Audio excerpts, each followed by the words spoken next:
My brother invited us over and assured us that we wouldn't need to worry about rent or utilities. My name is Maya. I work in the finance sector, and my husband, who I'll call Charlie, is a car mechanic. We live in my childhood home. By childhood home, I don't mean that my parents live there. Actually, my family home is a long-standing family business where my father used to be the CEO. I have a brother, and he was originally planned to take over my father's company. So he majored in economics in college. On top of that, my talented brother studied abroad at Oxford University, learned more about business management, returned to the United States, and worked with my father for several years. Eventually, my parents wanted to enjoy their retirement and moved to a place like Aspen, Colorado, seeming to enjoy their relaxed life surrounded by nature. Since my brother was given the company, in return, my parents passed down the family home to me, their daughter. I decided to live there with my husband. The house is conveniently located with excellent access to public transportation, less than a 5-minute walk from the train station. Commercial facilities, hospitals, and schools are also within walking distance. Considering the future when our children leave the nest, we will be able to live comfortably.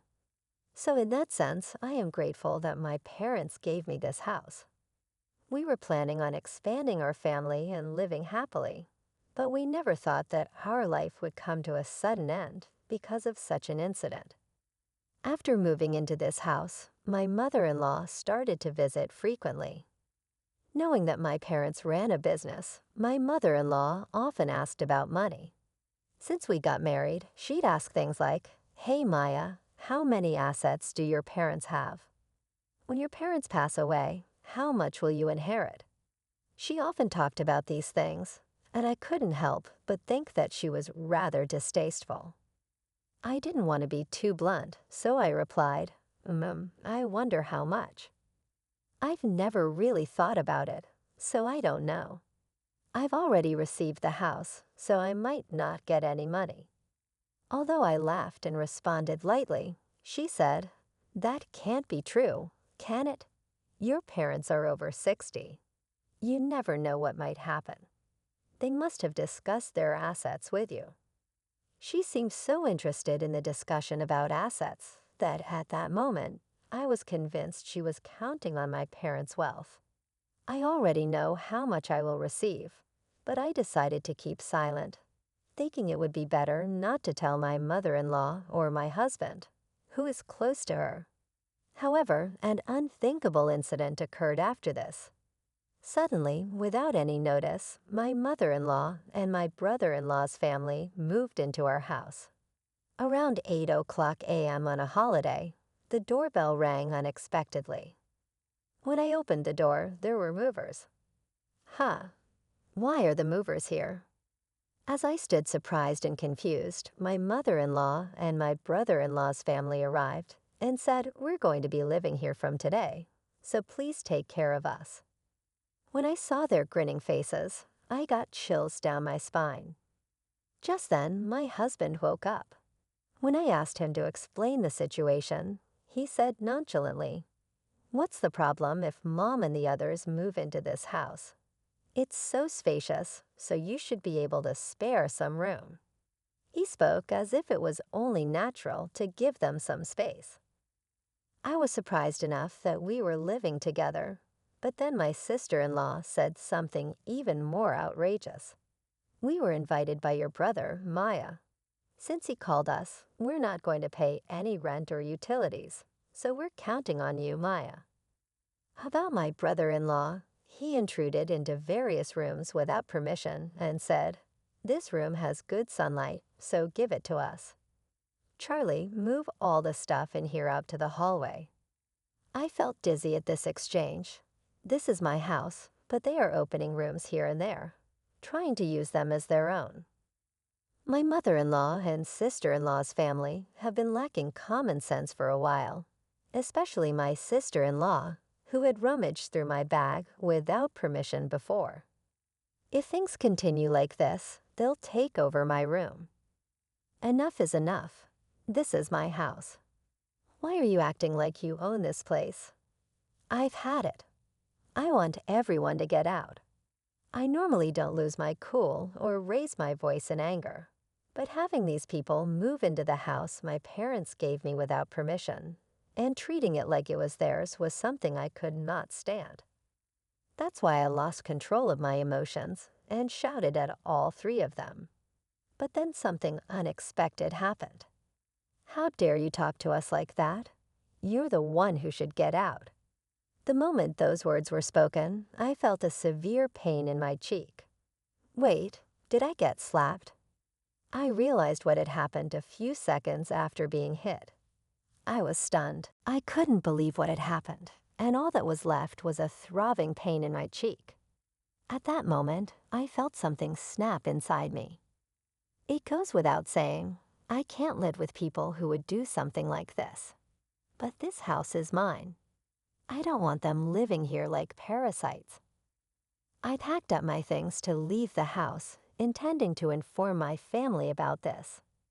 I had to find a place far away from home, so I rented a monthly apartment for the time being. From there, I would commute to work. The moment I told my parents about it over the phone, I could tell they were furious, even through the phone. Especially my dad. He is very doting and has always adored me and my brother. He was a strict CEO, but as a father, he was always kind and quick to help when we were in trouble. I didn't want to involve my parents, who were just about to retire, in something like this, but I was forced to because my inherited house was being taken away from me.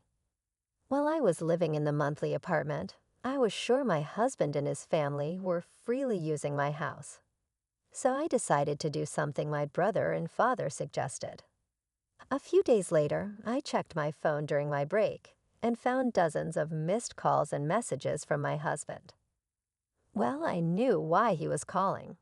I had called the water company and the electric company to cut off the utilities.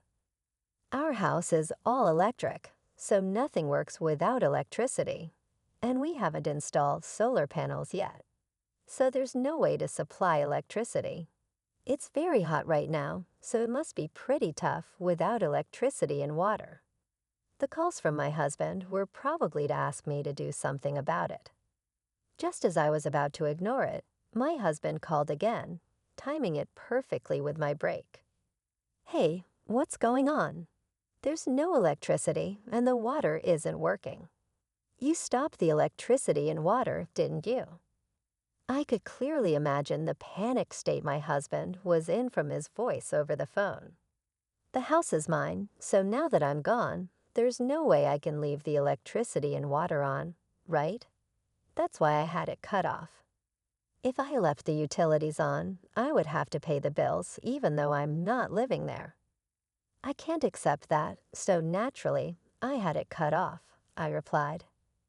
At this, my husband was furious and demanded that I renew the contract immediately. Just because he says to renew it doesn't mean I'm going to say, okay, I understand. If they want to renew it, they should do it with their own money. But whenever it comes to this, they always say things like, it's your house, so you should pay. So their words and actions don't match. Anyway, I have no intention of renewing the contract or paying. I said, if you don't like it, then get out of the house right away. After saying only that, I hung up the phone because my break was ending. Afterwards, my mother-in-law, my sister-in-law, and my brother-in-law all called me. All of them were saying the same thing. They wanted me to get the electricity and water hooked up. Their room was hot and uncomfortable, and they said it was inconvenient without water. But all of this was their problem, not mine. After listening to everything they said, I told them to handle it themselves and hung up the phone. I figured they were just greedy for money and thought they would give up and leave soon. However, even after a week passed, there was no sign of them leaving. So I decided to push them further. I consulted with my father's company lawyer about the situation and asked him to send a notice to my husband. The content of the notice was about trespassing. They had barged into the house I owned without any consultation, drove me out of it, and were using it as their own. I explained to the four of them who used this malicious tactic that I was considering taking legal action. Hey, what's going on? Why did I get such a document from a lawyer? Was it necessary to go this far? My husband, who seemed panicked and not expecting me to go this far, came to me for a settlement. Knowing how concerned they are about their public image, the prospect of being sued would be extremely damaging to them mentally. They definitely wanted to avoid dealing with a lawyer at all costs. But they don't want to give up their current lifestyle, so they're probably scheming to persuade me to let them continue their current lifestyle. I can see through what my husband is thinking as if it's in the palm of my hand. That said, there's no way I can listen to what they have to say, so I didn't comply with my husband. At this, my husband finally exploded in anger. Forgetting that he was at work, he yelled at me loudly. "Cut it out. Are you getting carried away? Just because we're a little underhanded doesn't mean you can act so high and mighty. Go back to how things were right now and drop the lawyer." Even though he yelled in anger, it didn't affect me at all. On the contrary, I was annoyed by his phone call, thinking, who do you think you are, taking over someone else's house? No matter what you say or shout at me, my feelings won't change. If you continue to squat there, I will take legal action. You better think hard before you act, I said. Over the phone, my husband was still shrieking, but I ignored him and hung up. This is a waste of time, I thought, and I've already talked to my lawyer about divorce. When I got home, I had received calls from my mother-in-law and sister-in-law, but I knew they were just going to talk about settling the matter. I didn't want to waste any more time, so I blocked their numbers to prevent further calls. After that, my prideful husband's family couldn't bear the idea of being sued, so they packed their bags and vacated the house. Then the lawyer intervened, and the divorce negotiations proceeded smoothly. I also had a house cleaning service come in, and finally, I was able to return to my sparkling clean house. Living apart from my husband's family in a monthly rental was comfortable, but of course, living in my own home is the best. The house is pretty worn down in some places, so I need to consider renovating soon. I consulted with my father, and he introduced me to a good contractor, so I started planning the renovation. Living alone is really comfortable. I'm not bound by anyone. I can lie around on the sofa without getting scolded. I can eat whatever I want without anyone saying anything. While I was enjoying my current life, I received a call from my ex-husband for the first time in 3 months. At first, I didn't answer the phone because I didn't recognize the number. However, when the call kept coming from the same number, I thought it might be from a contractor, so I reluctantly answered the phone. As soon as I recognized the voice, my mood was completely ruined. It was my ex-husband, who I had divorced 3 months ago. We had already divorced with the intervention of a lawyer, and we even made a promise never to approach each other again. So what on earth does he want now? Changing his phone number just to call me is strange, no matter how you look at it. We promised through our lawyer not to see or contact each other again. There's nothing left for us to talk about, so please don't contact me anymore, I said firmly. Just as I was about to hang up, he said, "Hold on a minute, please. I just need you to listen for a little while. I'm begging you." With that, he started talking without any permission from me.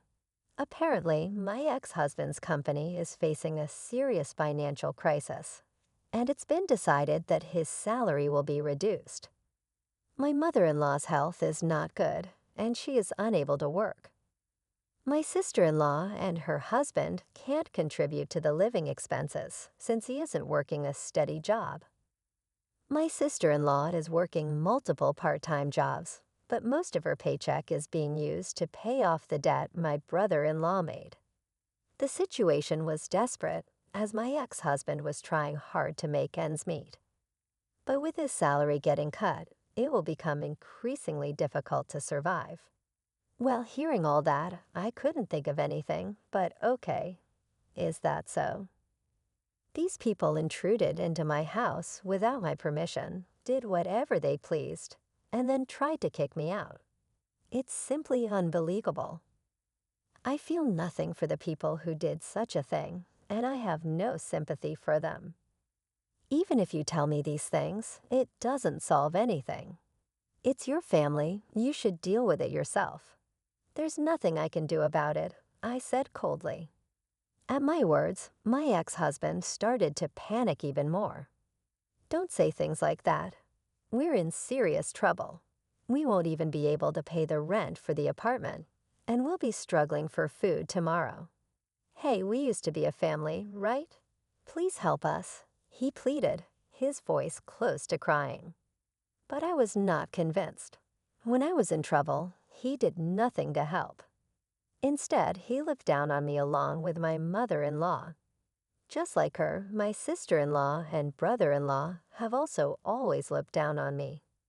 They insulted me for my plain appearance and my old-fashioned way of thinking. They told me not to come around because, according to them, I was so stiff and outdated that it was rubbing off on them. They didn't care how hurt I was. As for my mother-in-law, she not only made things worse, but also pushed me to have a baby as soon as possible. She forced strange herbal medicines on me, made unnecessary doctor's appointments, and told all the neighbors that I was a barren wife. Looking back, there wasn't a single good thing about my marriage. My ex-husband, who used to be so kind before we got married, became my mother-in-law's puppet after the wedding. The first day, my mother-in-law stormed into our house. I wasn't home because I had an appointment. Apparently, my mother-in-law was upset by this and cried to my husband. I wanted to see Maya, but she wasn't there. I want to be friends with Maya. I'm sad. After hearing his mother cry, my ex-husband yelled at me without even listening to my side of the story. She claimed she wanted to get along, but all she ever did when we met was badmouth me. My son seems to have lost weight recently. Is it because your cooking is so bad that he can't eat properly? She would say loudly whether we were at home or outside. There was no way we could get along. My sister-in-law and brother-in-law joined in, laughing at me. I can't help people who act like this anymore. No matter what they say, my feelings won't change. I can't help you guys. So I'm going to hang up now, and don't ever contact me again, I said firmly.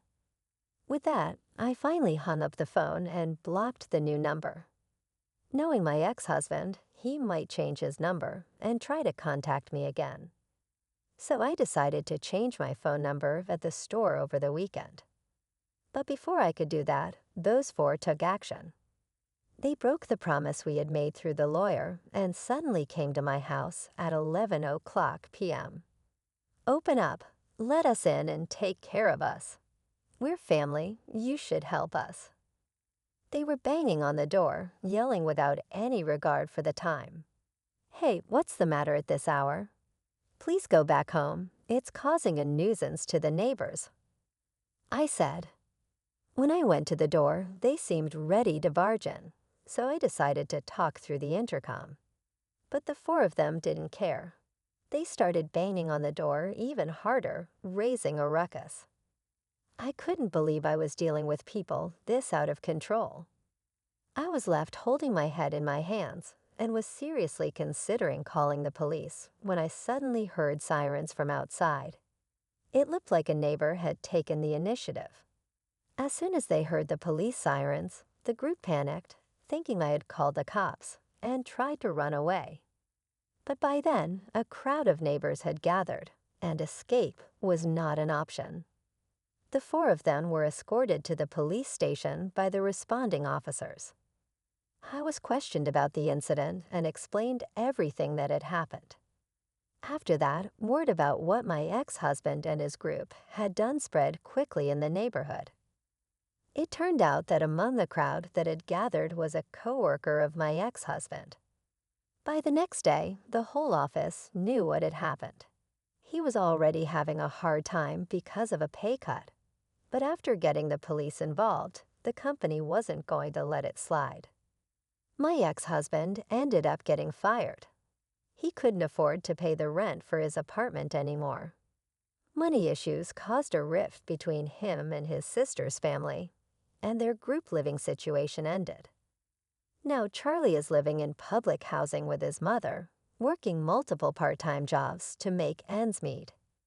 Even his mother has started working part-time a few days a week, desperate to earn money.